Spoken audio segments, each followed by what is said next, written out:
Bienvenue sur cette chaîne YouTube consacrée au procès contre Michael Jackson ayant eu lieu en 2005. Sur cette chaîne, je résume le procès jour après jour en m'appuyant sur la retranscription du procès venant du tribunal de Santa Maria en Californie. Si vous ne l'avez pas déjà fait, je vous recommande fortement de visionner mes vidéos précédentes afin d'avoir une vision précise du déroulement de ce procès et de prendre connaissance de l'ensemble des informations. Dans la vidéo d'aujourd'hui, je vais résumer le déroulement du procès le 17 mai 2005, 53e jour du procès après la sélection du jury. La journée commence avec la suite de l'interrogatoire d'Angel Vivanco. Angel Vivanco confirme qu'il a été amené à discuter avec Devlin car elle lui posait des questions. Il la voyait parfois sur le parking de Neverland après son travail. Elle lui a téléphoné après avoir quitté Neverland. Ils ont eu des conversations pendant 2 semaines au téléphone. Elle ne s'est jamais plainte de Michael Jackson ou d'avoir été séquestrée. Il confirme qu'il ne s'est pas plaint après que Starr lui avait mis le couteau dans le cou car il n'avait pas pris ça au sérieux, mais il n'avait pas trouvé ça vraiment drôle. Il en avait parlé à Rudy Lozano, un superviseur, et à Jesus Salas. Il leur a parlé aussi de Starr réclamant de l'alcool et de l'attitude de Gavin.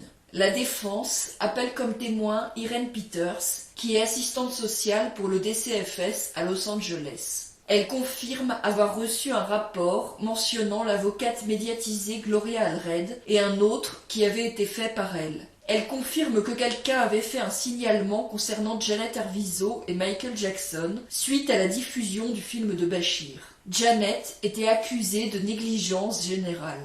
Elle a appelé la police et est allée à l'adresse de Jay Jackson avec 2 policiers le 14 février 2003, mais elle n'a pas vu les Arvizo. Elle est allée à l'école des Arvizo et Janet a téléphoné à l'école à ce moment-là et elle lui a dit qu'elle devait la rencontrer. Elle a demandé à sa superviseure et une autre assistante sociale, Jackie Bowen et Karen Walker, de venir avec elle pour l'entretien avec les Arvizo du 20 février 2003. Janet Arvizo lui a dit qu'elle était chez Jay Jackson car elle se cachait des médias et a dit aussi qu'elle touchait des aides sociales. Janet lui a dit que depuis sa séparation avec son mari, elle avait des problèmes financiers et touchait seulement $700 par mois et qu'il dormait par terre dans l'appartement d'East Los Angeles. En arrivant, elle a vu Aja Prior avec son enfant et quelqu'un qui travaillait pour Michael Jackson et un autre homme. Les 3 assistantes sont arrivées ensemble. Janet leur a dit de s'asseoir et leur a demandé de regarder une vidéo montrant Gavin se promenant à Neverland avec Michael Jackson à l'époque où Gavin était atteint du cancer. Ensuite, la superviseure a demandé aux personnes qui n'étaient pas concernées par le signalement de sortir. Les 3 assistantes sont restées avec les Arvizo. Les 3 enfants ont été interrogés séparément, mais Janet a demandé à être avec Gavin alors qu'Irene Peters l'interrogeait. Elle dit qu'elle a pris des notes, mais n'était pas autorisée à enregistrer. Janet a dit que Michael Jackson était comme un père pour ses enfants et qu'elle était consternée par l'attention négative reçue par ses enfants suite au film de Bachir. Elle était en colère contre Bachir parce qu'elle n'avait pas donné d'autorisation pour que ses enfants passent à la télévision. Elle n'a rien dit de négatif sur Michael Jackson. Elle a accusé son ex-mari de violence conjugale et a dit qu'ils avaient une ordonnance de protection contre lui. Janet a dit aussi qu'elle savait ce qui se passait quand elle était avec ses enfants à Neverland. Elle a parlé de l'école des enfants et a dit que Starr avait un kyste au cerveau. Janet a nié les accusations de négligence. Elle a dit que Michael Jackson avait aidé Gavin à survivre du cancer. Janet a dit aussi que ses enfants n'avaient jamais dormi dans le même lit que Michael Jackson. Irene Peters dit qu'elle n'avait pas de suspicion concernant ce que Janet lui racontait et confirme que Janet avait l'air spontanée. Les enfants étaient là pendant l'interview de Janet et approuvaient ce qu'elle disait sur Michael Jackson. Pendant ces entretiens, aucun des Arvizo n'a dit être retenu contre son gré par Michael Jackson ou être maltraité par Michael Jackson. Irene Peters dit que Janet avait suggéré auparavant au téléphone que ces entretiens aient lieu à Neverland, mais Irene Peters voulait voir où il vivait. Gavin a dit qu'il n'avait pas dormi dans le même lit que Michael Jackson. Il lui a parlé de Michael Jackson en disant qu'il le traitait comme un père et tenait à lui.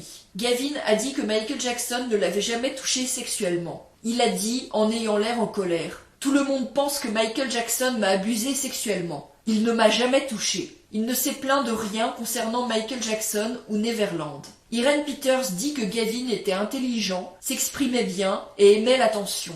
Gavin a aussi parlé positivement de sa mère en disant qu'elle prenait bien soin de lui et s'était occupée de lui pendant son cancer. Starr a parlé positivement de Michael Jackson en disant qu'il était comme un père pour lui et qu'il s'amusait beaucoup à Neverland. Starr a dit que Michael le surnommait Blowfish et que parfois il pouvait parler fort. Il n'a rien dit de négatif sur Michael Jackson. Irene Peters dit que les Arvizo avaient l'air spontanés dans leurs réponses. Elle a demandé à Devlin si elle avait déjà été touchée de manière inappropriée et Devlin a dit non. Devlin a parlé positivement de Michael Jackson.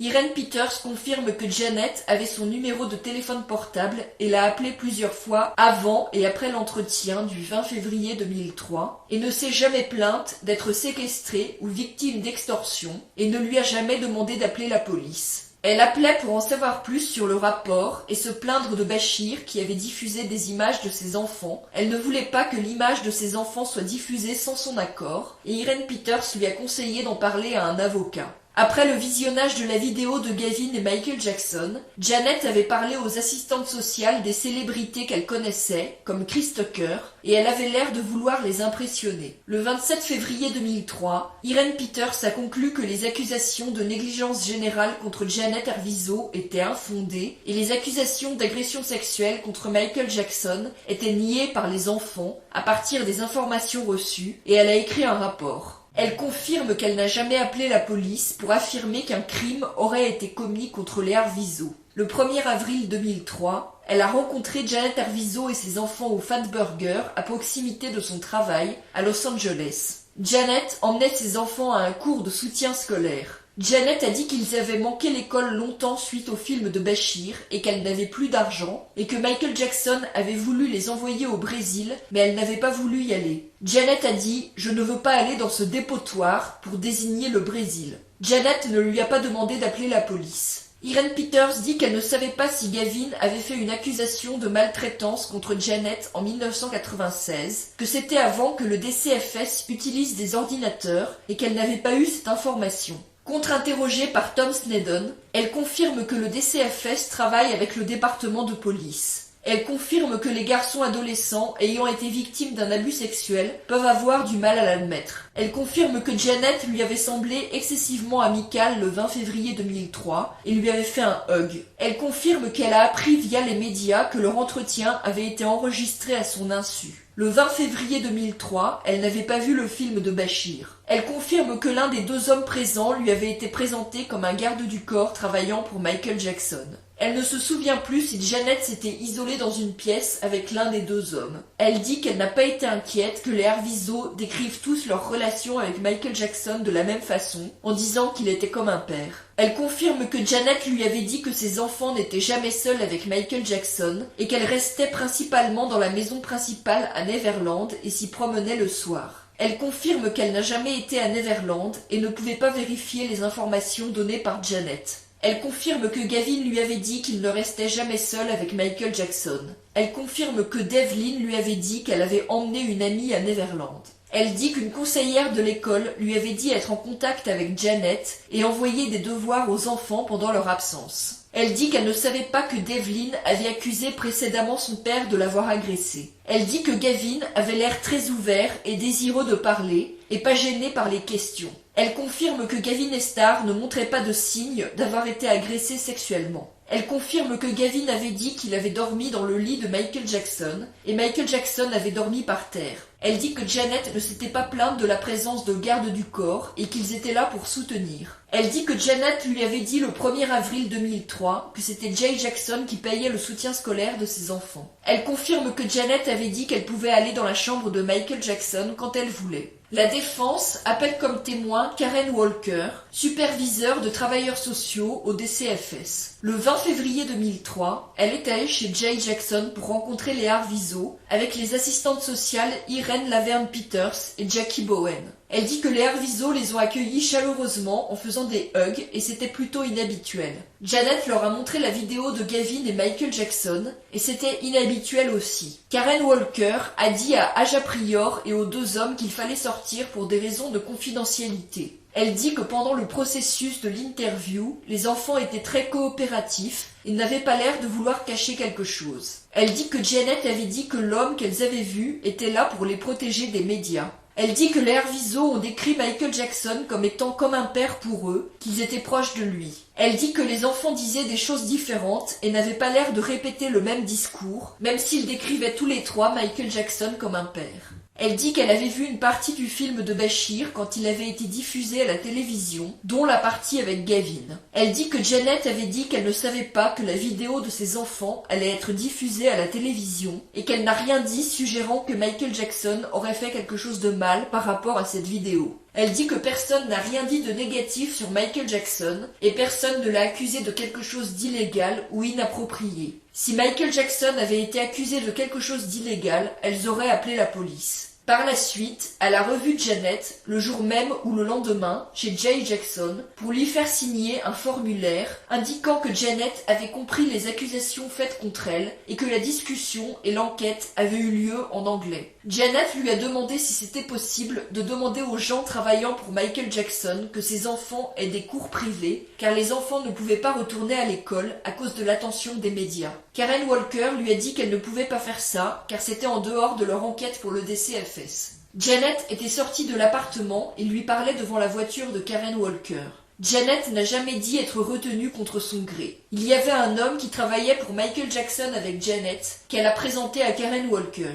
Karen Walker n'a pas remarqué de tension entre eux. Ensuite, Janet l'a appelé au téléphone pour lui parler encore de cours privés pour ses enfants et Jay Jackson a passé un appel à ce sujet aussi. Janet n'a jamais dit être retenue contre son gré ou que sa famille aurait été traitée de manière inappropriée. Par la suite, Karen Walker a revu les Arvizo à Fatburger où elle allait avec Irene Peters et Jackie Bowen. Janet leur a dit que Michael Jackson avait voulu qu'ils aillent au Brésil et qu'ils n'y étaient pas allés, qu'ils n'avaient pas eu de cours privés et qu'elle emmenait les enfants à des cours de soutien. Janet n'a rien indiqué d'illégal ou d'inapproprié qui aurait été fait par Michael Jackson et ses associés. Contre-interrogée par Tom Sneddon, elle confirme que les informations de l'enquête du DCFS sur les Arvizo ont été révélées à la presse. Elle dit qu'elle n'avait pas su que l'entretien avec les Arvizo avait été enregistré à leur insu et elle l'a appris après car sa mère lui a téléphoné en entendant l'enregistrement à la télévision. Elle confirme que Janet avait dit qu'elle passait beaucoup de temps dans la maison principale à Neverland et s'y promenait la nuit. Elle dit que Janet avait dit à Fatburger qu'il n'était pas retourné au ranch et que c'était horrible, mais elle ne sait plus vraiment le contexte de la phrase. Elle dit que le rapport qui avait été fait correspondait à ce qui a été dit par les Arvizo. La défense appelle comme témoin Simone Peach Jackson, une cousine de Michael Jackson. Elle a 16 ans. Elle a été de nombreuses fois à Neverland et y a déjà rencontré les Arvizo en février 2003. Il y avait eu une fête pour l'anniversaire de Prince Jackson et les enfants Arvizo étaient là. Elle a passé la journée à Neverland et est rentrée chez elle. Elle a revu les Arvizo en mars 2003. Elle a passé 3 nuits à Neverland en mars 2003 dans les logements pour invités. Son frère Rio dormait avec Gavin et Star dans un autre logement pour invités. Une nuit de mars 2003, elle a surpris Gavin et Star en train de prendre du vin dans la cuisine de Neverland. Ils avaient chacun une bouteille. Ils ne l'ont pas vue tout de suite car elle était dans un coin où elle jouait à un jeu vidéo. Elle leur a dit qu'ils n'étaient pas supposés faire ça et ils lui ont dit de ne rien dire. Pendant son séjour à Neverland, elle est allée voir les animaux du zoo avec Devlin 1 ou 2 fois. Elle s'est promenée avec Devlin et elles allaient à la gare de Neverland pour prendre des bonbons. Elles se sont promenées en train. Elles ont passé du temps dans la maison. Rio passait du temps avec Gavin et Star. Une fois, Devlin a dit à Simone qu'elle allait partir au Brésil et que sa mère voulait y aller. Devlin n'avait pas envie d'y aller. Simone a vu Janet en mars 2003 et elle n'avait pas l'air effrayée. Simone avait mangé avec Devlin dans la cuisine de la maison. C'est ici que se termine ce résumé de la journée de procès. Si vous voulez lire la retranscription du procès, vous trouverez le lien de la retranscription sous la vidéo. Si vous appréciez mon travail, je vous encourage à vous abonner, à liker la vidéo et à la partager.